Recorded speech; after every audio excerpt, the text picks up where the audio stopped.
3 minutos. Voltamos ao Agenda e você ouviu no nosso intervalo musical, procurando aqui,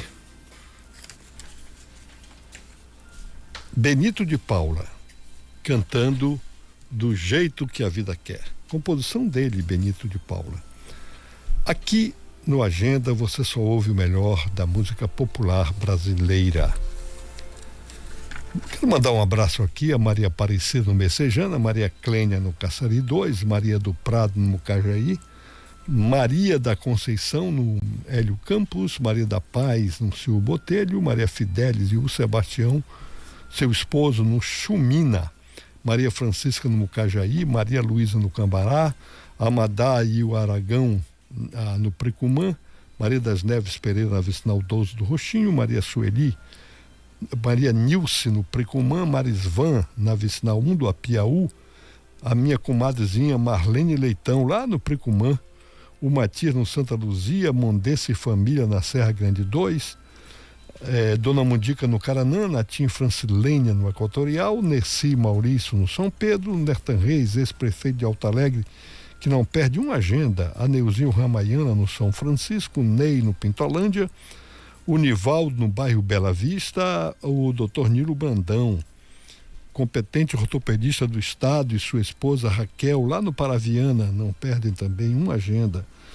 O Paulo no Roxinho, o Piauí no Projeto Pau Rainha, o Piauí no Santa Teresa 2, o Preto do Verdurão da Sagrada Família em Mucajaí, a professora Onédia e o marido Salim lá em Normandia, Raimunda, José e Antônio Leunan no Buqueirão em Alto Alegre, e a doutora Renata Ticianelli e o esposo, o professor doutor Geraldo Ticianelli, ele reitor da Universidade Federal de Roraima, que não perdem uma agenda. Um abraço ao Reolon e à Olívia lá no Monte Cristo, ao Riba no São Bento, ao Ribamar Guimarães no Bela Vista, Ribamar Pereira no Cambará, Rodolfo e a dona Judite lá em Alto Alegre, dona Judite, ouvinte pioneira aqui da Rádio Folha. O Robério e a Mires na fazenda Tapaiúna, eu não sei se também, tem uma Tapaiúna certamente, onde fica também a indústria Água Boa, a melhor água mineral da Amazônia. A Rocinete Oliveira e o esposo Francisco Cesário lá no sítio Nova Vida, no Tamandaré. Ao Roberto Bonfim aqui no Caçari. A todos, muito obrigado pela audiência que dispensam aqui a Rádio Folha. Ao Salomão e a Lu, que deve estar lá na Fazenda Curupira, a Sandra e o Valcinho no Taiano, Salles na Liberdade, Sandra no Conjunto Cidadão, Sâmara Massafera no bairro União, a minha priminha Sérgio na Mota, lá no Caçari, o Sargento Araújo, o Ceará no Caranã, o Sargento Ribeiro na Chácara Terra Prometida, Sargento Lopes na Liberdade, Socorro e Hélio no Paredão, a minha amiga Telina Coelho, que já mandou para cá a mensagem, né, lembrando as mortes dos nossos dois históricos médicos, a Sumaia Marli Salomão e o Jamil Salles. Abraço ao Tony Carvalho no Alvorada, Valterci no sítio Santa Fé, Valdemar Oliveira na Liberdade, Valdinei e Família no Araceles, Valdemar Alcântara no Cambará, Vânia Diniz e Jô na Fazenda Santa Lúcia no Amajari, Vera Lúcia no Paredão, vereador Ítalo Otávio do Republicano, Vitor Alves no Santa Luzia, Vitor Alves no meu ouvinte especial nosso, Valmir no PA Nova Amazônia, Zé Gaúcho no Cantá, Zezão lá no Pará, o Zusa e a Nelly aqui no Canarinho. A todos, muito obrigado pela audiência. São 11h07. Conforme eu anunciei aqui, vamos conversar agora com o Coronel Francisco Aguiar, que é ex-comandante da Polícia Militar de Roraima, né, e que ele tem formação acadêmica em segurança pública. E nós resolvemos convidá-lo para tocar aqui algumas ideias a respeito de algumas ocorrências, começando com aquela do Rio de Janeiro, lá onde uma mega operação da Polícia Militar e Polícia Civil daquele estado, né, deixou um saldo aí de 121, se eu não me engano, mortos, né? E 117, 115 presos, né? Que foi uma operação feita, né, de surpresa para o resto do Brasil, muito embora tenha tido um planejamento exaustivo lá pela polícia carioca, né? E depois, com a resistência do governo federal, né, que está catando motivo para ver se desgasta o governador do Rio de Janeiro, né? Mas depois alguns governadores, até mesmo petistas, repetiram, evidentemente em menor escala, né? Esse enfrentamento ao crime organizado ocorreu no Ceará, onde foram mortos, parece-me, 7 bandidos que estavam lá tentando tomar o controle de uma população lá. Também repetiu-se na Bahia, com mortes também. Quer dizer, a esquerda que governa esse estado não quis ficar levando, né, o desgaste político, né, em função de um governador que eu não sei nem se o Cláudio Castro, né, se ele é de direita mesmo. Ele é um governador que resolveu, né, sitiado que ele está pelo crime organizado, resolveu reagir até agora com muita competência. Mas é a ordem do dia. O governo federal, para não ficar por trás, mandou lá o Lewandowski fazer não sei o quê, né?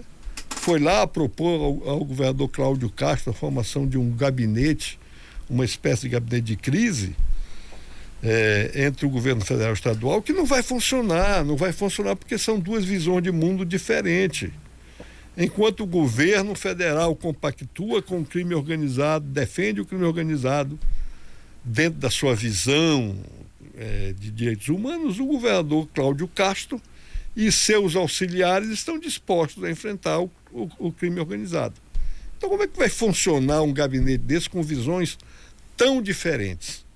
Depois, para variar, vai lá o indefectível Alexandre de Moraes, uma imoralidade. O que tem a ver o Supremo Tribunal Federal, que agora quer ditar regras operacionais às polícias estaduais? E o que mais assusta é que tudo é distribuído por sorteio, entre aspas, para o Alexandre de Moraes.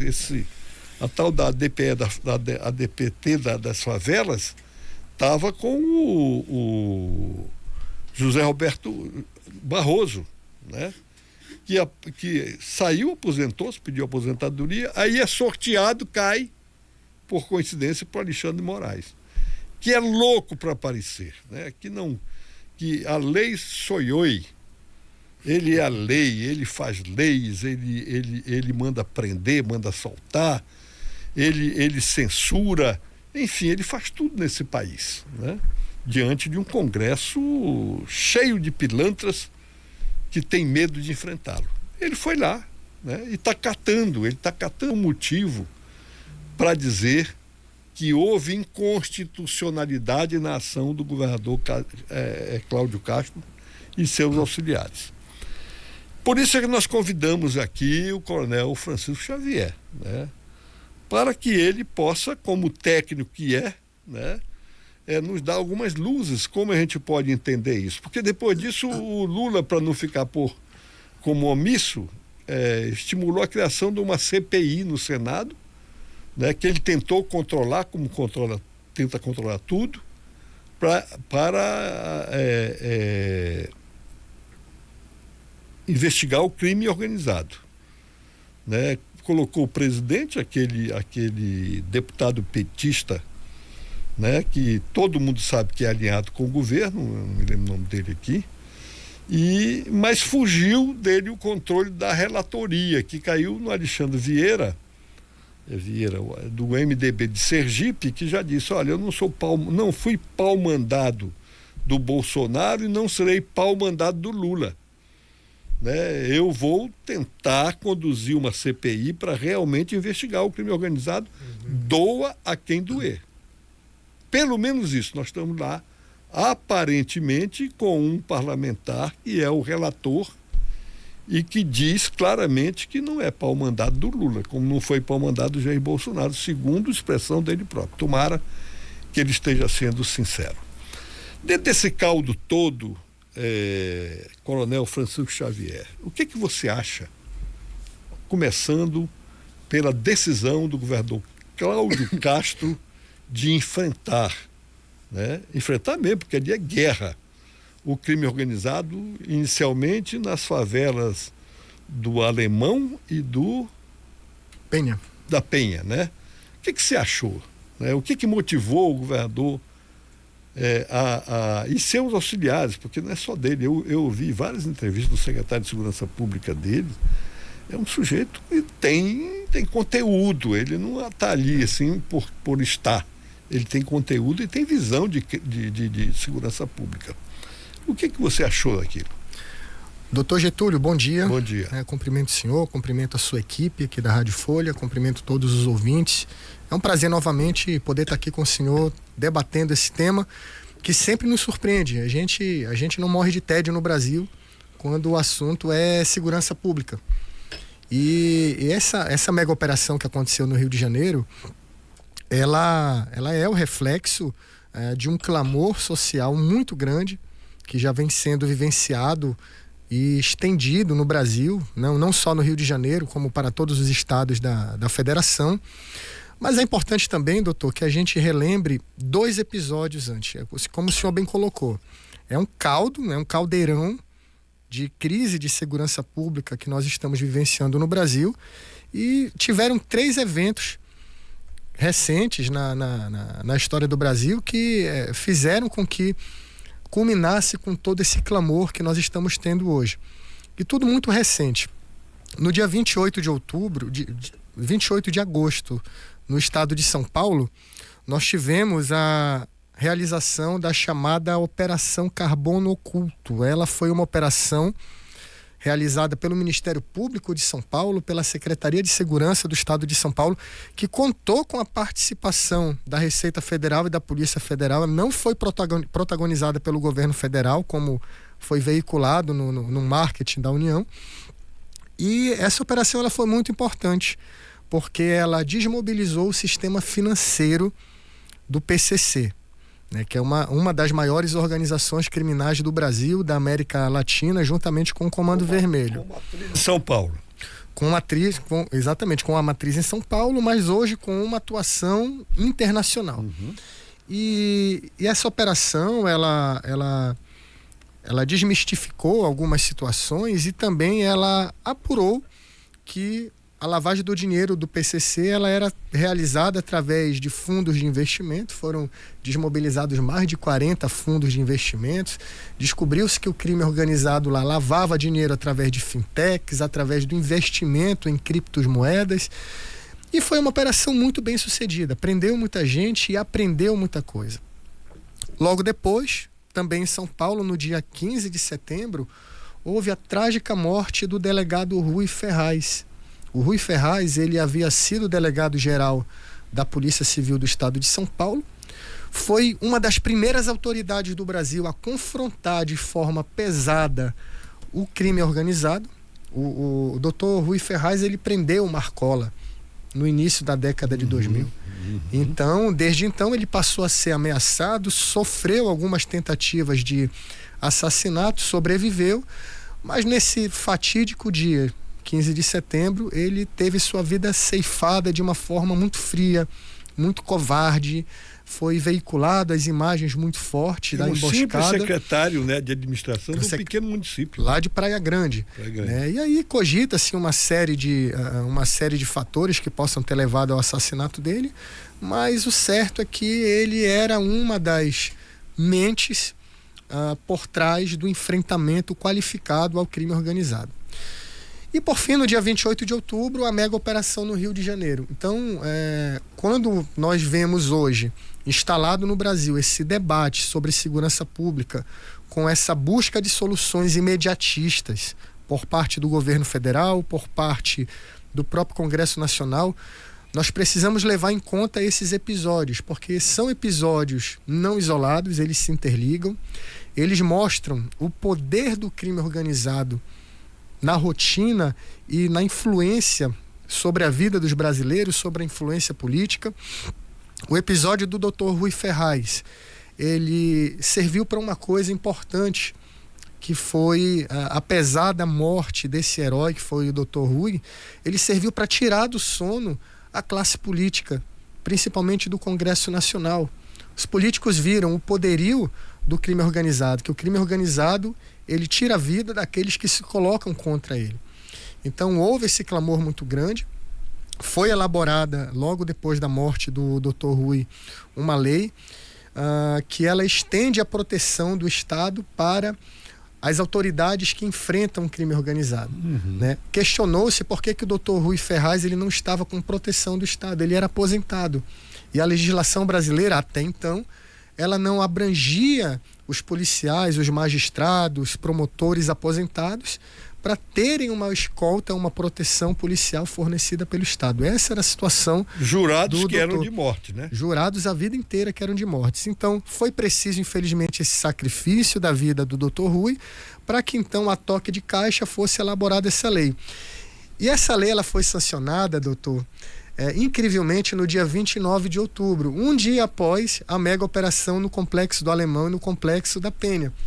Então, o projeto de lei já estava lá, já tinha voltado para Brasília para a sanção do presidente, e o presidente da República aproveitou aquele clamor social para sancionar essa lei. Juntamente com essa lei, outras legislações, assim como a PEC da segurança, voltaram novamente para o debate nacional. E a importância da mega operação do Rio de Janeiro, respondendo a sua pergunta, ela foi capaz não só de aquecer o debate da segurança pública no Brasil, mas ela serviu também para quebrar muitas narrativas. A gente viu, por exemplo, como o senhor mencionou, governadores políticos da ideologia esquerdista que sempre se posicionaram contra as ações policiais, reconhecerem que, de fato, havia a necessidade de uma atuação mais forte do Estado. O Estado ele precisa ter uma ação operativa, uma ação que seja proporcional à escala do crime pela qual o crime se apresenta. Como bem colocou algumas autoridades do Rio de Janeiro após a operação, a polícia ela não sai para a rua, ela não vai para uma operação com o objetivo de matar. Mas o sistema de inteligência daquela operação detectou que naqueles dois complexos, Alemão e Penha, haviam mais de 500 criminosos armados de fuzis. Como não planejar uma operação com os mesmos recursos de enfrentamento? E uma coisa importante de se dizer também, doutor, a gente tem visto narrativas de todas as espécies, narrativas tanto enaltecendo a operação como demonizando essa operação.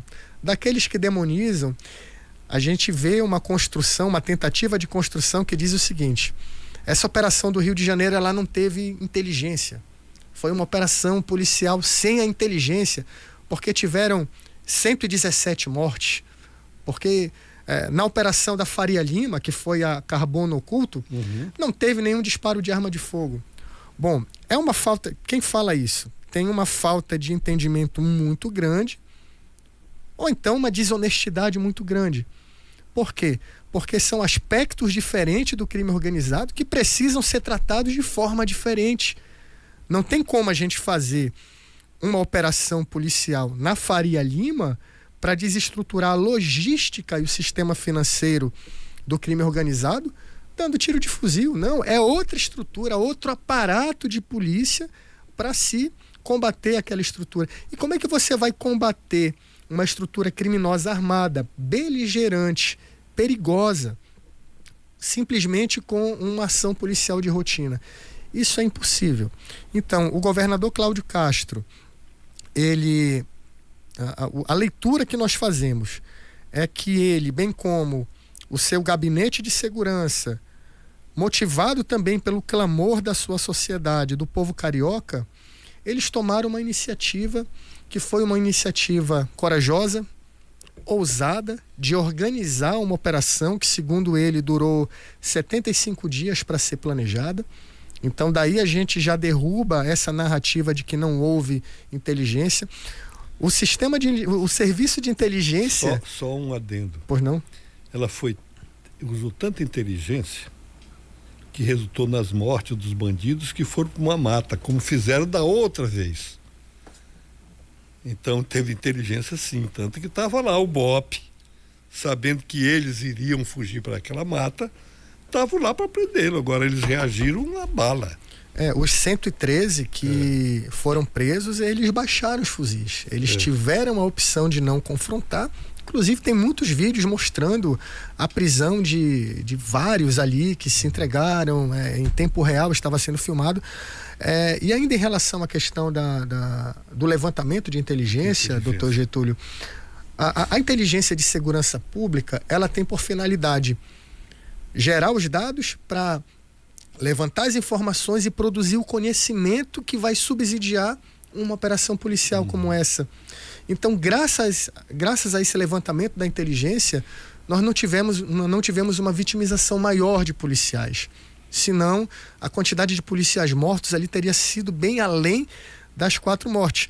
E é importante falar sobre essas mortes também, porque a imprensa, de uma forma geral, coloca como se fossem as 121 mortes na operação. Não, foram 117 mortes de criminosos e 4 mortes de policiais, para que a gente não coloque no mesmo bolo os policiais mortos no cumprimento do dever com os 117 criminosos narcoterroristas que foram mortos na operação porque resistiram à ação da polícia naquele dia. Não há termo de comparação, né? Não tem como se comparar.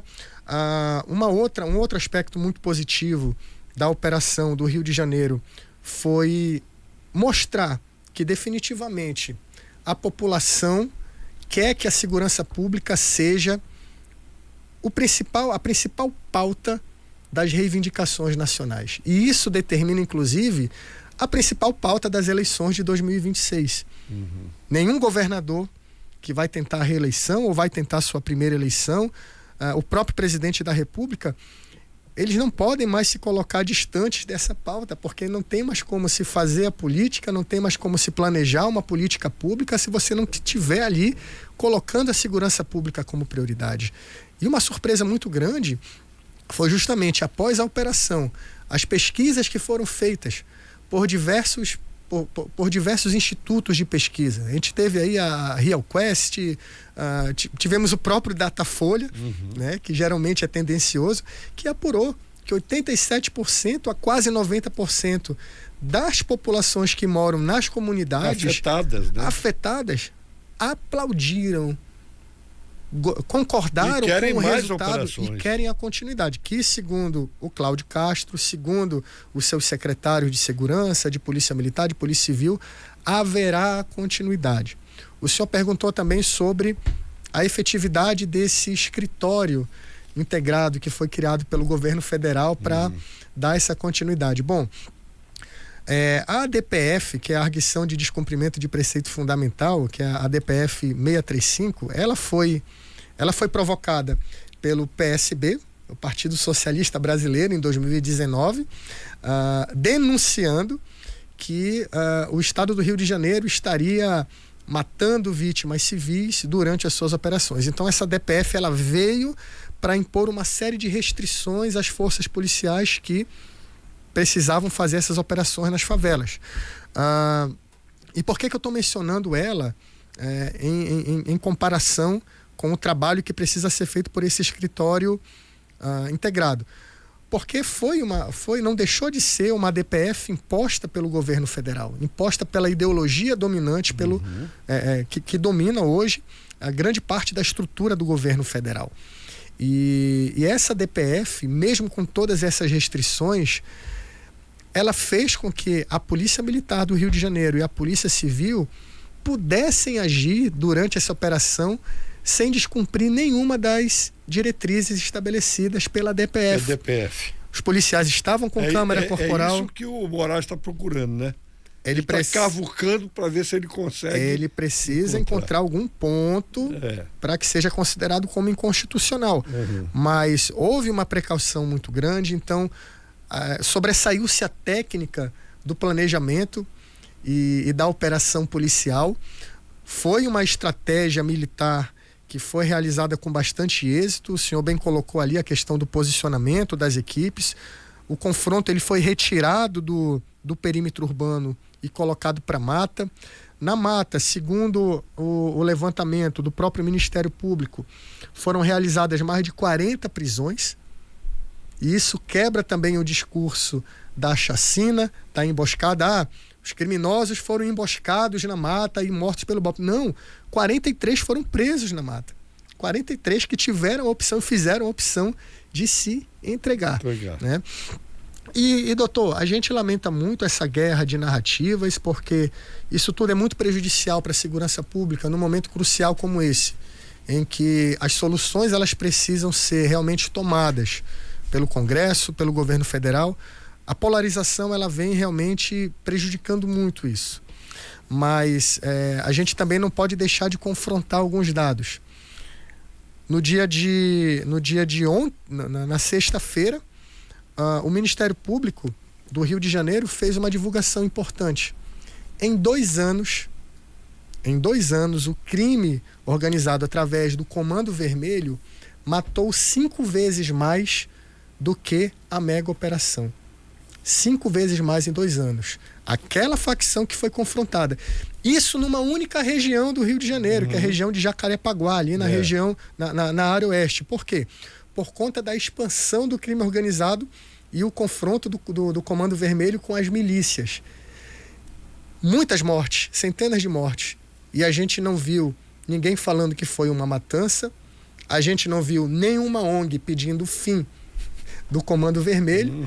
Então, é um confronto de narrativas realmente complicado, mas que a gente não pode deixar de se posicionar como cidadão, como autoridades do poder público, no sentido de tentar analisar à luz da verdade o que aconteceu.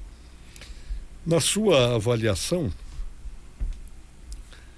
o país, o Brasil, será outro do ponto de vista do enfrentamento com o crime organizado depois da operação determinada pelo governador Cláudio Castro? Pelo menos momentaneamente, sim. Porque nós observamos que algumas legislações importantes, nesse momento, elas irão ser aprovadas e elas irão impactar diretamente na questão do enfrentamento. Mas a principal mudança, eu acredito, espero que seja em relação à conscientização da sociedade. Como a gente falou, tanto espectros à esquerda como espectros à direita, hoje tem esse entendimento de que o crime organizado ele precisa ser enfrentado, ele precisa ser combatido com técnica, com qualidade, e essa técnica e essa qualidade ela não vai dispensar em alguns momentos o enfrentamento. Um enfrentamento que vai gerar morte, a coragem do enfrentamento. Através da coragem, tanto daqueles que planejam, porque para se planejar uma operação como essa, doutor, é uma ousadia muito grande, é uma coragem muito grande, não só do governador. Eu imagino também o que deva ter passado ali na cabeça do secretário de segurança, do comandante da PM. Nossa, nós sabemos que vai ter enfrentamento, sabemos que terão muitas mortes, sabemos que é todo um lado da imprensa que vem contra nós, sabemos que virá o Supremo Tribunal Federal e ainda assim optaram por fazer essa operação. Muito bem sucedida, diga-se de passagem, não foi melhor por conta da queda e da morte dos 4 policiais que tombaram no cumprimento do dever. Mas, em termos de legislação, nós temos aí a proposta de lei, o projeto de lei que está sendo denominado como Lei Antifacção, que foi apresentado pelo governo, foi elaborado pelo governo federal e apresentado durante a semana que sucedeu a operação no Rio de Janeiro.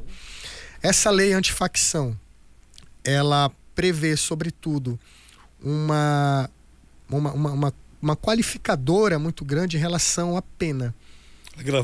Agravamento da pena para o crime de organização criminosa. Por exemplo, cria-se, de acordo com o projeto da lei apresentado pelo governo, isso tudo ainda está no espectro do projeto de lei, cria-se a chamada organização criminosa qualificada. Essa organização criminosa qualificada, ela é a organização que, através do domínio territorial ou do domínio econômico, se utiliza da grave ameaça ou da violência. Doutor Getúlio e espectadores, hoje o crime organizado violento, que são as facções criminosas, somente 20%, estima-se que 20% da receita vem do tráfico de drogas.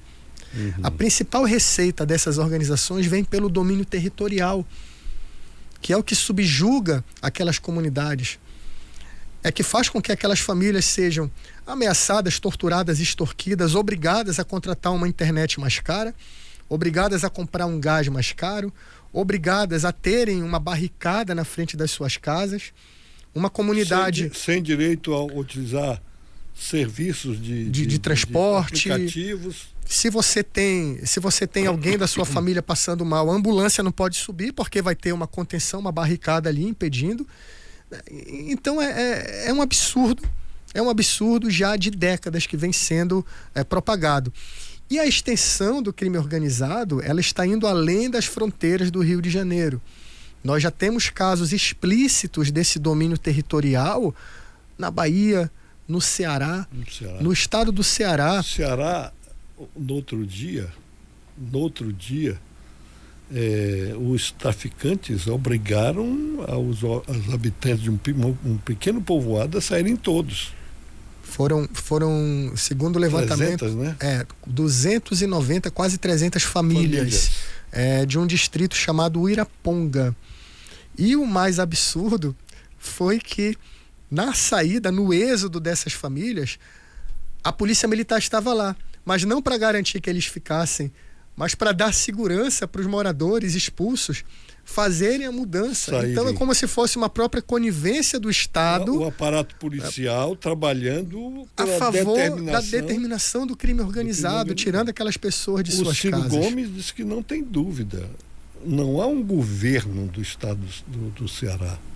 Há uma facção criminosa que tomou conta do governo. Cada vez mais se fala sobre isso, doutor, que alguns estados estão próximos de serem considerados como narco-estados, que é quando o poder do crime organizado ele passa a determinar algumas circunstâncias do governo, né?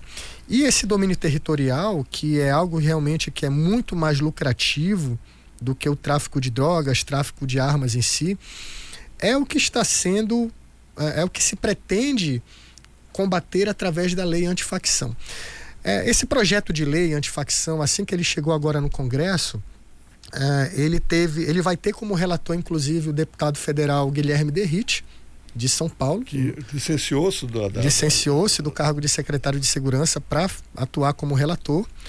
Inclusive, ele já fez uma mudança, né? Ele já rebatizou o nome, né? Deixou de ser lei antifacção, projeto de lei antifacção, para ser marco legal contra o crime organizado. Mudança de nomenclatura, enfim. E ele vem com a autoridade moral de quem reduziu os níveis de violência em São Paulo. Os níveis de assassinato, onde, apesar da sensação de segurança, ela continua ainda...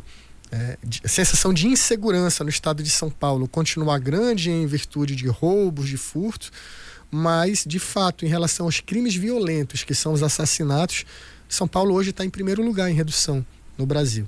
O estado com a maior população conseguiu fazer essa redução. Dá ele autoridade moral e técnica. Know-how técnico. Para fazer um bom relatório. E o Derrite, ele é oriundo das forças policiais, ele é um capitão da Polícia Militar, foi da rota, mas ele tem mostrado, sim, um jogo de cintura político muito grande para conduzir esse processo legislativo da lei antifacção. E várias, entre as propostas dele, na verdade, está a de colocar a penalização do crime organizado até 40 anos. Isso faz com que as organizações, principalmente essas que lidam com o domínio territorial e subjugam várias comunidades, tenham ali uma repressão muito interessante no que diz respeito à penalização. E aí a gente pode se perguntar, olha, não vai adiantar colocar 40 anos de prisão para um líder de facção se no momento em que se passarem ali 1/6 da pena ou 2/3, ele for solto pela progressão de regime. E o discurso não só do Derrite, como de outros parlamentares, é justamente nesse sentido, de que essa lei, de que esse projeto de lei, ele também obrigue, ou melhor, ele não permita mais que os condenados pelo crime organizado, pelas organizações criminosas com domínio territorial, tenham essa progressão de regime.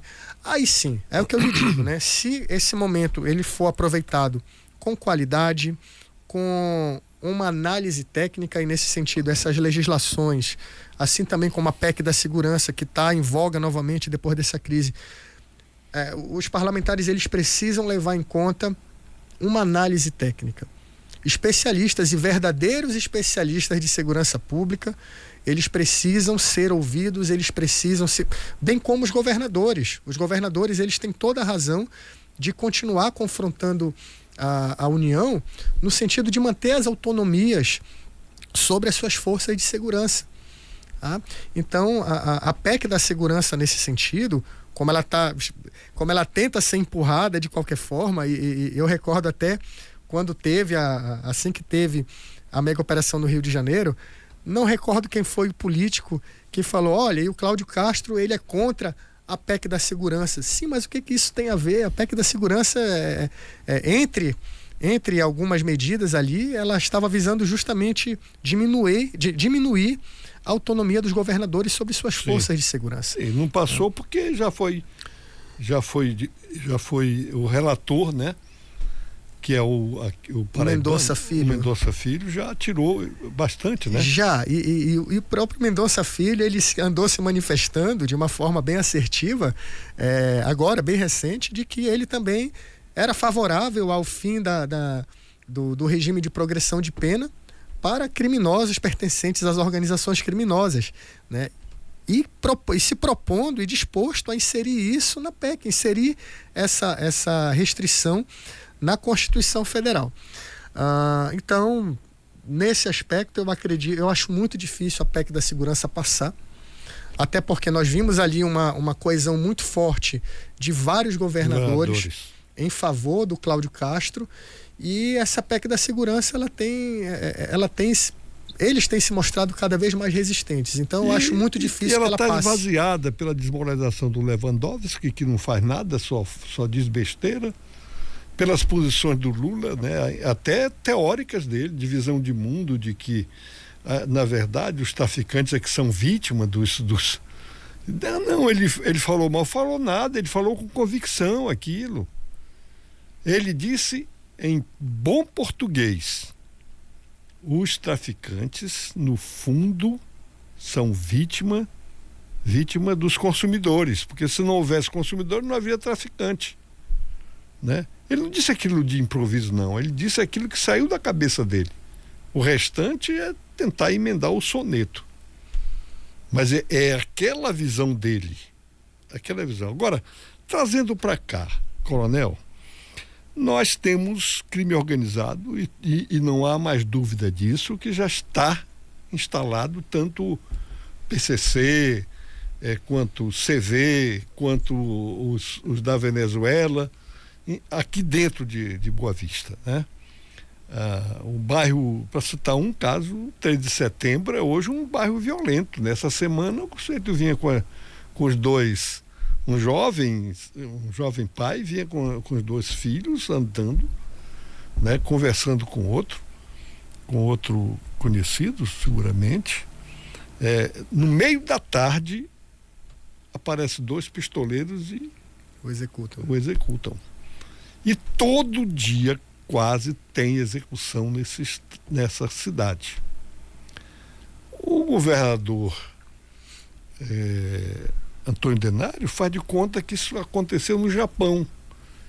que ele, como governador, não tem que se manifestar sobre isso, ele tem que se manifestar sobre festas, outra coisa, como se isso não afetasse diretamente a segurança ou o sentimento de insegurança de bairros populosos em Boa Vista, como é o São Vicente, como é o 13 de setembro, né? Seguramente, quem tem casa nesses dois bairros, se tentar vender, não vende. Não vende, porque está tomada pelo crime organizado. Será que o governo do estado vai continuar assim? Fazendo de conta que o que acontece aqui, sabe, é natural que aconteça, culpando os migrantes venezuelanos?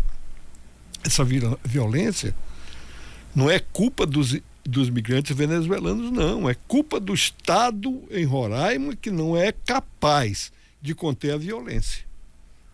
Será que esse ambiente todo de enfrentamento do crime organizado vai sensibilizar os órgãos de segurança do Estado de Roraima e o próprio governador a partir para o enfrentamento?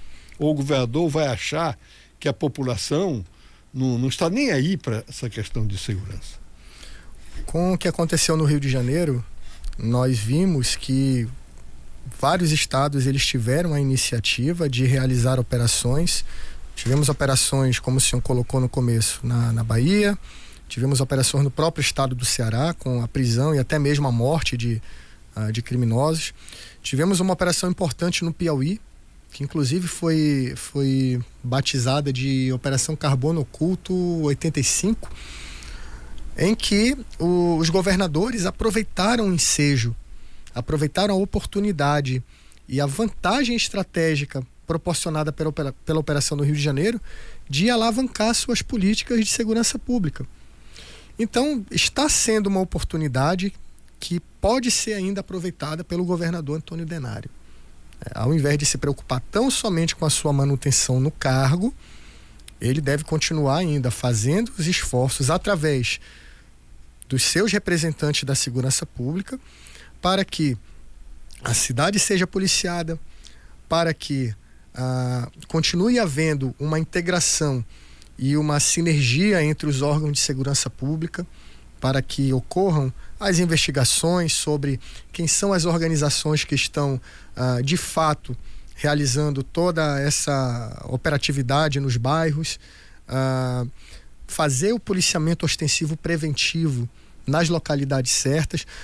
Nós sabemos sim que pelo fato de nós estarmos numa fronteira, uma fronteira porosa, que possibilita o ingresso de muitos imigrantes, e dentre esses imigrantes, alguns criminosos que vêm proporcionando inclusive o tráfico de armas, o tráfico de droga, é muito fácil e muito cômodo jogar toda a responsabilidade para o governo federal. De fato, o governo federal, através de órgãos como o próprio Exército Brasileiro, Receita Federal, Polícia Federal, Rodoviária, eles têm uma responsabilidade em relação a essa fiscalização e guarnecimento da fronteira. Mas isso não desobriga o Estado a continuar implementando suas medidas de prevenção ao crime e de proteção para o cidadão. Mas é preciso que haja vontade, é preciso que haja um empenho, primeiramente do governador, para que ele possa dar uma carta branca para os seus secretários, para o comandante-geral, o delegado-geral, de realizarem um trabalho qualificado. E eu vou dar um exemplo para o senhor aqui. Fiscalização das rodovias estaduais. Nós sabemos que hoje a rodovia do Alto Alegre, ela é uma rodovia que ela faz o acesso para as áreas onde há a exploração do garimpo ilegal e do narco-garimpo, que é o que mais preocupa, que é a exploração do garimpo ilegal realizada pelas facções criminosas. A gente está falando do PCC. Com droga pelo meio. Por onde vai passar droga, por onde vai passar arma. E a gente vê, isso é uma crítica técnica que eu faço, e a gente vê uma baixa fiscalização por parte do policiamento ostensivo naquela rodovia. Se de fato forem implementados bloqueios, fiscalizações, operações, além de diminuir além de ter como resultado positivo diminuir a quantidade de mortes decorrentes de acidente de trânsito, porque aquela rodovia ali, ela interliga com diversos balneários, e a gente vê, infelizmente, nos finais de semana... Com diversas regiões, Truaru, Amajari, Samaúma... Oraricuera, Samaúma...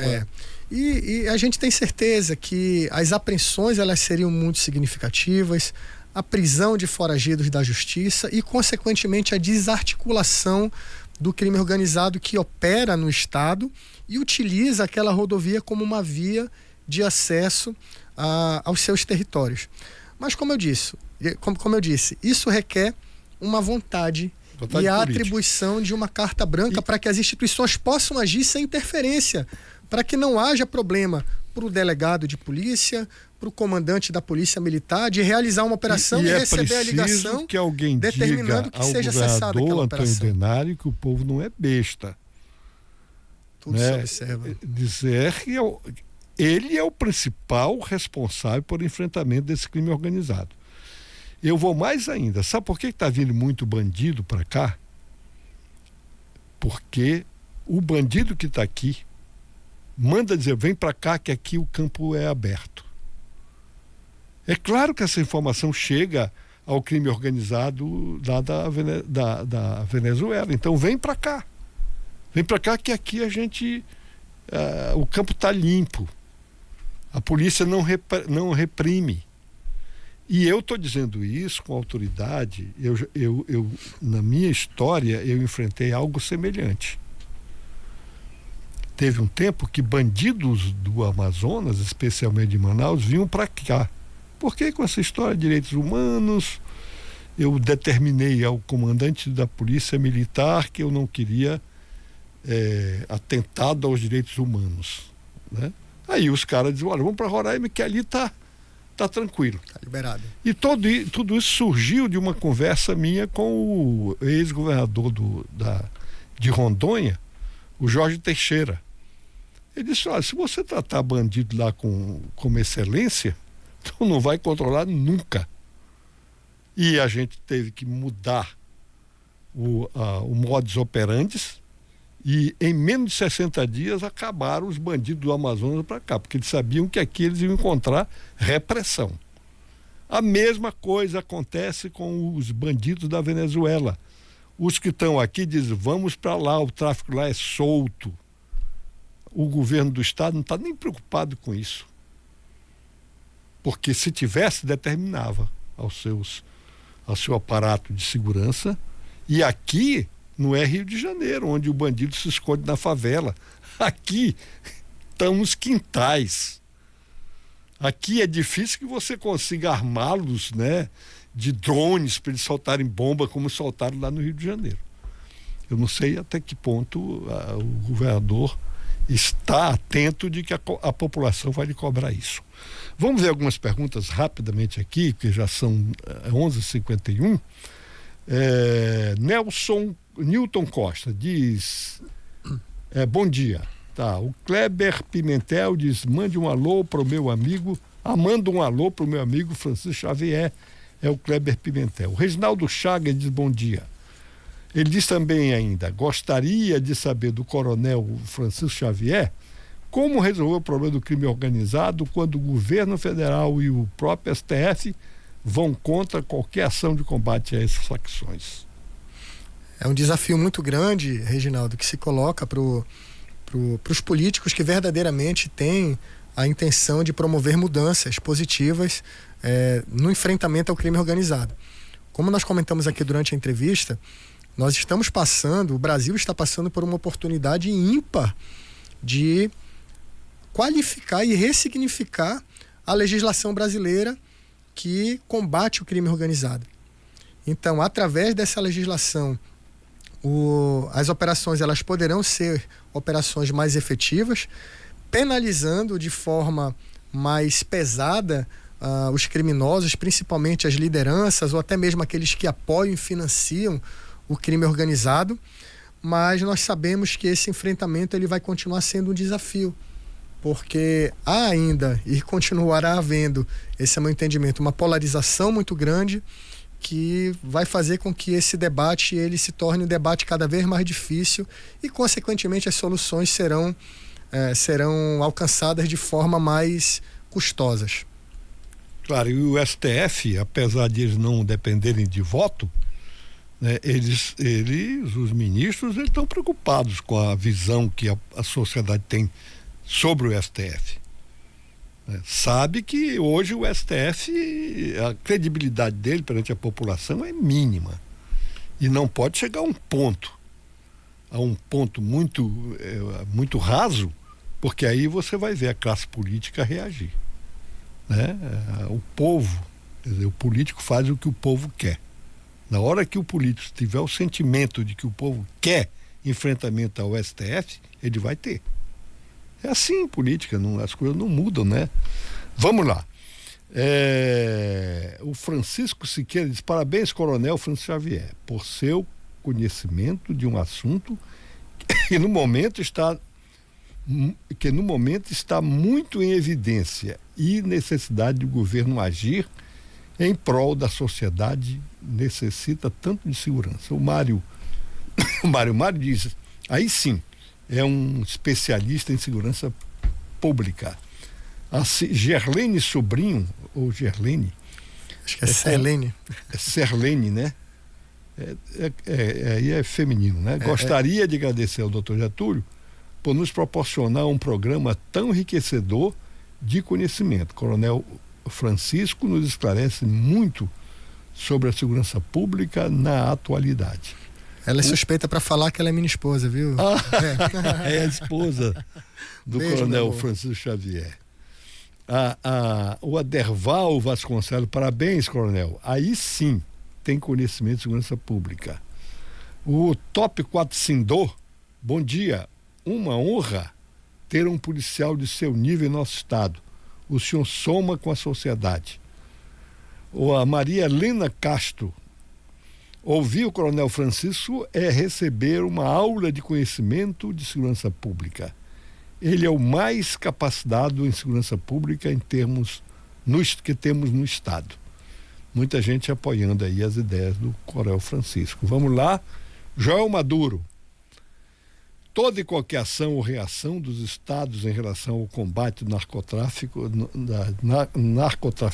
facções, vão ser deliberadamente juizados no STF. Também acho, viu, Joel? Porque somos governados por narcoditadores. Esse é o fato. Bom dia, Joel Maduro. Eu concordo em muita coisa com você. O Fábio Oliveira: bom dia. Bela entrevista, meu amigo Coronel Francisco. Provou todo o seu conhecimento de segurança pública. Parabéns. É o Major PM RR Fábio. Major Fábio, um abraço, Fábio. Vamos lá. Em Roraima, as polícias civil e militar são independentes, sem subordinação à CESP. Difícil imaginar uma operação tão bem coordenada como no Rio de Janeiro. Olha, no Rio de Janeiro ela também tem autonomia, né? A Polícia Militar. Agora, quando colocaram 2 homens públicos que sabem que acima das autonomias está o interesse público, né? Isso. Essa operação no Rio de Janeiro, ela foi coordenada, na verdade, por 3 autoridades, né? Que foi o secretário de Segurança, que é um delegado da Polícia Federal, e o comandante da Polícia Militar e o delegado geral. Então foi um planejamento conjunto, mas que teve a coordenação estratégica feita pelo secretário de Segurança. Ele me impressionou. Eu vi a entrevista dele, me impressionou. Muito capacitado. Muito. O Gilvan mandou um áudio, vamos ouvi-lo? Bom dia, Dr. Getúlio. O governador só se preocupa com agronegócio. Falou em agronegócio, ele está preocupado. Agora com a segurança do Estado, ele deixa a desejar. Tá bom, Gilvan, muito obrigado pela sua participação. O Elisu ligou para cá, tá aí dele, né?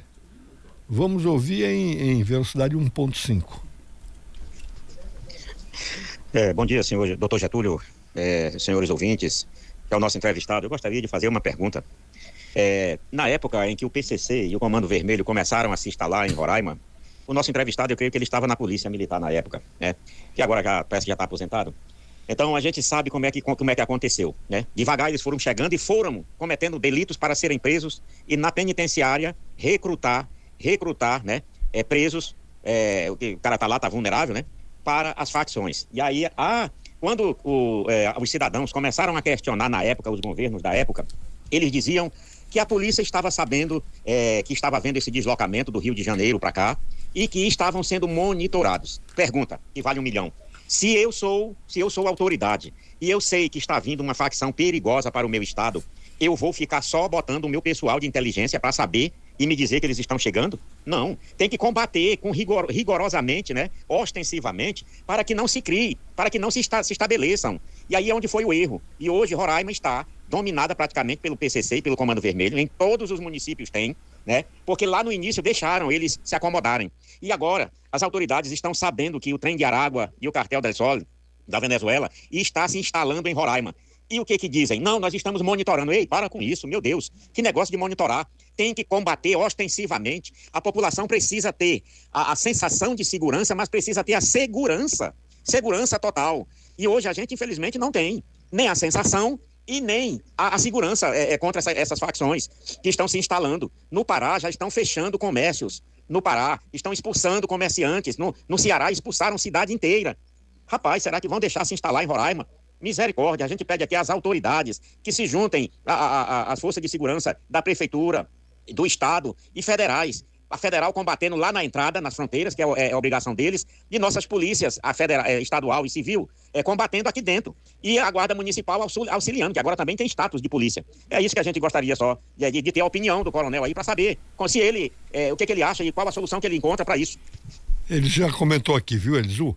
Olha, eu vou registrar aqui a mensagem do Nertan Reis, ex-prefeito de Alto Alegre, né? E ele está agradecendo aqui a presença, as entrevistas. Muito obrigado, viu, Nertan? Registrar também a mensagem da professora aposentada Rocinete, diz assim: bom dia, doutor Getúlio, os seus convidados e a todos os ouvintes na semana. Sou Rocinete e meu esposo Francisco Cesário, aqui no cajueiro. Mandou a foto aqui do cajueiro dela cheio de frutos. Olha, professora Rosinete, parabéns, viu? Parabéns, meus parabéns. Eu adoro o caju também. O Luiz, né? E o do Raimundo Curica. Vamos ouvir o Raimundo Curica? Só a de baixo. Então, doutor Getúlio, isso é tudo pavulação. Naquele tempo, nos anos 50 para 60, houve essa seca. Depois houve uma cheia, que foi até ali o Jardim da Infância. Nesse tempo não tinha rua ali, não era beneficiado de rua. Passou na frente daquela serraria que era do Noleto, bem frente. Uma das maiores cheias que deu em Roraima, naquela época. Então ninguém, na minha concepção, ninguém domina o mundo, nem faz nada para mudar o mundo. Isso eu estou lhe dizendo. O que pode influenciar no meio ambiente é fogo. Isso aí eu combino. Que o fogo acaba com o meio ambiente, com o planeta. Isso aí acaba. É só isso, doutor Getúlio. Um bom dia ao senhor e todos os ouvintes da Rádio Folha. Raimundo Curica. Raimundo Curica, deixa eu ver. Infelizmente não vai dar mais para ouvir, já são 12 horas e 1 minuto. Eu quero agradecer aqui a presença do coronel Francisco Xavier, que sempre que vem aqui é elogiado por nossos ouvintes e vamos ouvi-lo sempre que nós tivermos que comentar sobre segurança pública. São 12 horas e 1 minuto. Muito obrigado, coronel, pelas suas explanações aqui. Eu quero agradecer, a Dina já está aí com certeza querendo começar o seu pagodear. Eu quero agradecer aqui a nossa equipe de produção, o Girlan Oliveira, na operação de áudio e vídeo, a produção do programa musical da Vanessa Mendes e do programa da nossa Dina Vieira, o apoio logístico aqui da Nazaré Cruz, a repórter Juliana Mourão, que ouviu nossas entrevistas e está produzindo uma síntese para ser logo mais publicada na página web, nas páginas da Folha Web.